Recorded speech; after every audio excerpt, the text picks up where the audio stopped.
Hey guys, Laura Parrish here, your hashtag TNS Mastermind. It is Friday, July 4th, 2014, and I wanted to come to you guys today on this special holiday and do a video for you.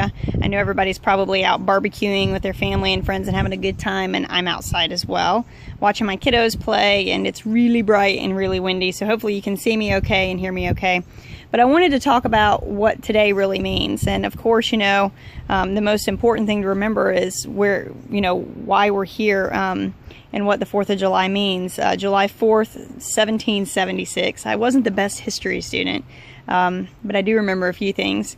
Is the commemoration of the signing of the Declaration of Independence, which in the American Revolution, actually July 2nd, 1776 is when we separated from Great Britain, also known as the UK now, the United Kingdom, and it went to Congress for voting. And actually Richard Henry from my very own home state, Virginia, is the one who earlier in June in 1776 proposed all of this, right? So it got voted upon, and there, of course, 5 people, led by Thomas Jefferson, were the people who signed the Declaration of Independence. And it was celebrated on July 4th as the official day that it was accepted. Now, the funny thing is John Adams actually wrote his wife Abigail a letter, I believe it was July 3rd in 1776, talking about how July 2nd would be a day that would be forever remembered in American history and celebrated, and there would be barbecues and fireworks and all kinds of things to remember this day, that day. And he was off by a couple days, but hey, it's just pretty cool how history is out there, and just thinking about what all this is and what it really means. Now, a couple other cool, interesting facts is that John Adams and Thomas Jefferson were the only 2 signers that later became presidents and also died on the same day. They both died on July 4th, 1826, and that was the 50th anniversary of the Declaration of Independence. Another founding father who became president, James Monroe, also died on July 4th in 1831. And the 30th president, Calvin Coolidge, has so far been the only president to have been born on the July 4th date back in 1872. So just some cool facts to think about, because this day is such an awesome day, and for most people that have jobs, they don't have to go to work because it's a national holiday. But we have fun and barbecue and play outside and have a good time, and often forget what it's really about. You know what I mean? So I just wanted to talk about that first. But of course, I'm going to bring into play what it means to me today, and how I live my life, and hopefully help you guys think a little bit about what it means to you and how you're living your life.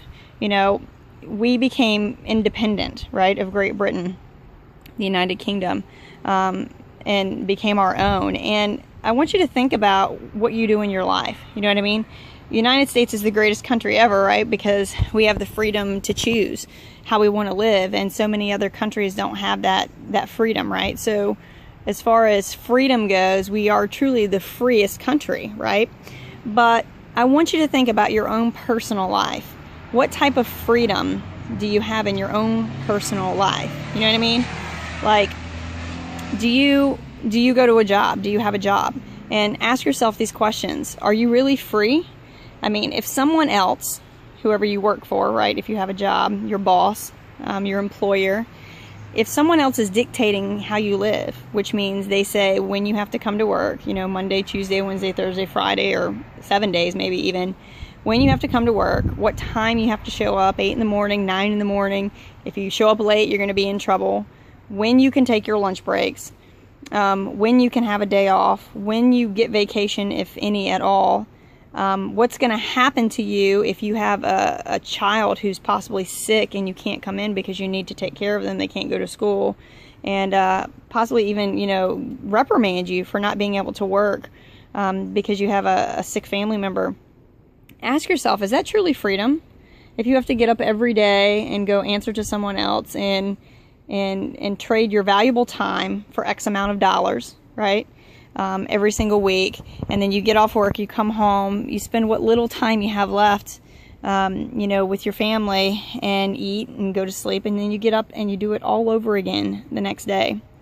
you know, I think it's quite interesting that so many people who don't understand the concept of working from home automatically think that it's a scam.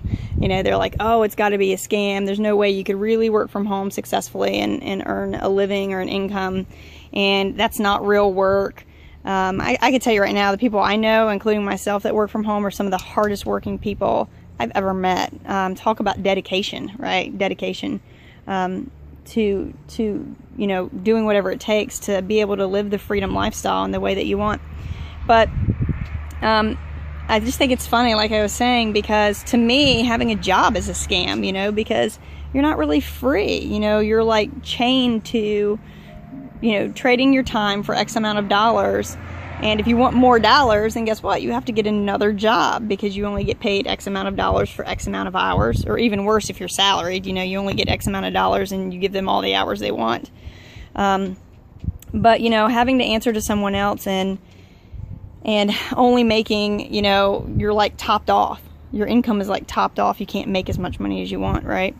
To me, that's a scam. To me, that's living in a jail. You know what I mean? That's not freedom. And I talk about all this because you guys know I do videos all the time talking about the freedom lifestyle and being able to live the way I want and do the things I want and travel when I want and spend time with my kids and, you know, go to their school, well, Samantha's school, and, you know, eat lunch with her whenever I feel like it, and, you know, just come and go and just do as I please. And that really is the freedom lifestyle.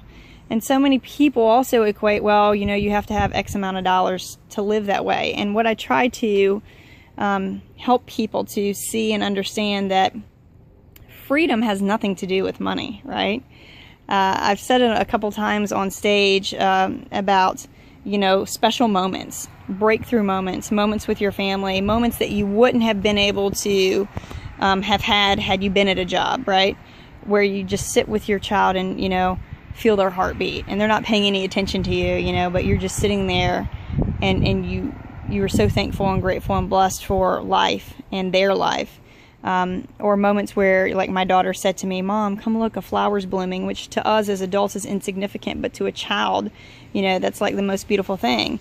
And those are moments, you know what I mean, that don't require X amount of dollars, you know what I mean? So many people think, oh, you have to make a bazillion dollars to be able to travel the world and do this and that and the other, you know, and that's the definition of freedom. And that's not the definition of freedom. The definition of freedom is different for every single person. But I think that one thing that everyone has in common and would agree with is that it's about time freedom. Having the ability to spend your time the way you choose, whether that be traveling the world or staying at home with your kids, or, you know, traveling and donating to charities and donating and volunteering your time, giving back, whatever it is. Time freedom is the most important thing ever. And working from home, you have that. And working from home, you have the ability, right? Income disclaimer, there is no guarantee that you'll make a ton of money, and there is no guarantee that you'll make any money.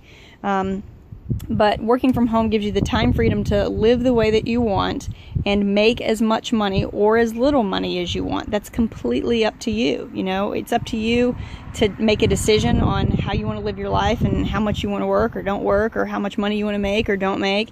And for the people who make the decision to do whatever it takes to live the life that they want to live, however that may be, right?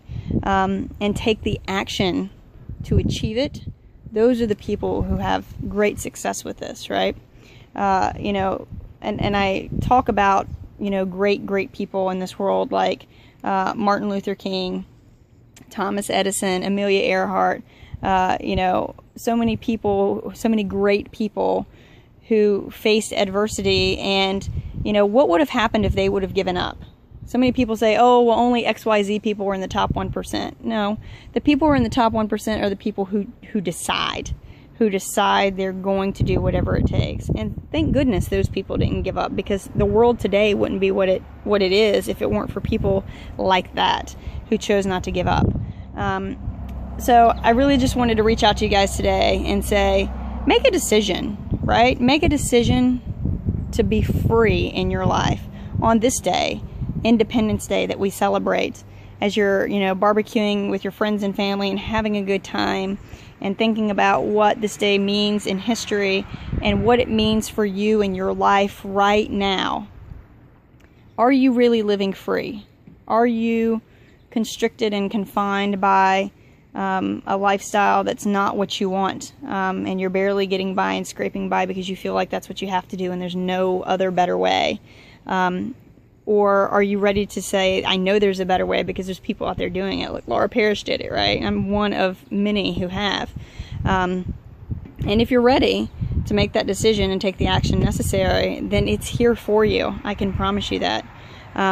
So I appreciate you guys. I love you. I hope you have a fantastic 4th of July. Whatever you do, be safe. Please, please, please don't drink and drive. If you're going to drink, have someone else drive you, get a cab, whatever the case may be. And remember, just because you're safe, it doesn't mean that other people out there on the road with you are safe. Anything can happen. So I just, I'm thinking about you all. I hope you have a wonderful day, a wonderful weekend, and we'll talk to you again soon. Bye-bye.